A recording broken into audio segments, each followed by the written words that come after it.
Salam Planter Indonesia. Kali ini kita akan membicarakan 10 hal penting berkaitan dengan pupuk ZA.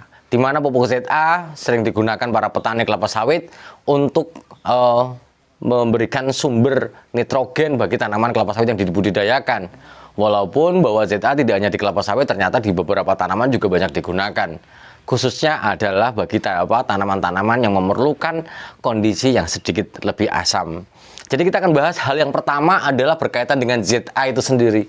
Bahwa ZA diambil dari istilah Belanda yang artinya adalah Zwavelzuur amoniak. Di mana bahwa ZA ini di dalam bahasa Indonesianya dikenal dengan namanya amonium sulfat.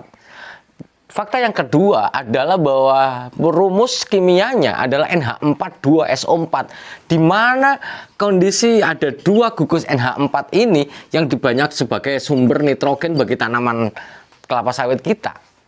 Fakta yang ketiga bahwa kandungan ZA ini memiliki kandungan dua unsur utamanya, di mana kandungannya adalah 21% nitrogen dan 24% sulfurnya.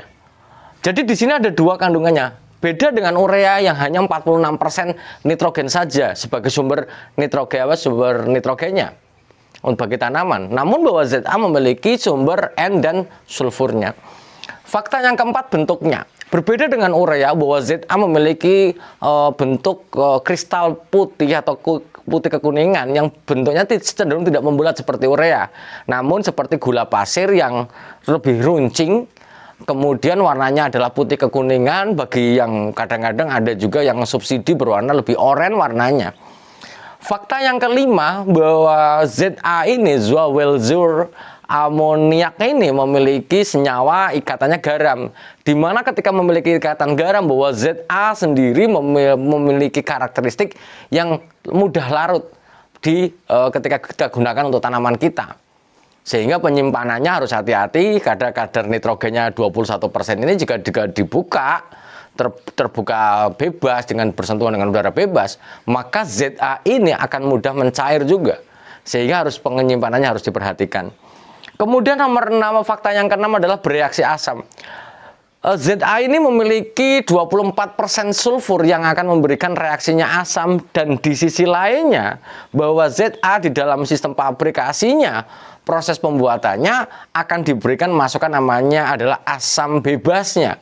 Kandungan asam bebas pada ZA adalah berkisar 0,1 sampai 0,4%.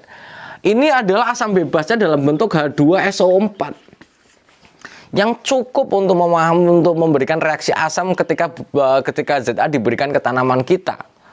Kemudian bahwa fakta yang ketujuh, ZA di beberapa negara juga sudah mulai dilarang peredarannya karena disinyalir bahwa ZA ini, Zwavelzuur amoniak ini digunakan sebagai campuran bahan peledak, terutama di daerah-daerah yang konflik, misalnya Pakistan atau Afghanistan sudah tidak boleh beredar lagi. Sementara di Indonesia masih boleh digunakan sebagai pupuk untuk tanaman kelapa sawit dan tanaman lainnya. Nomor fakta ke-8 bahwa ZA digunakan oleh beberapa perusahaan, terutama adalah perusahaan yang menghasilkan CPO ataupun perusahaan negara sekalipun yang menghasilkan CPO, maka ZA ini digunakan untuk menaikkan rendemen minyak dari tanaman kelapa sawit yang kita budidayakan. Maka ketika kita menggunakan ZA ini, dan juga banyak digunakan untuk para petaninya.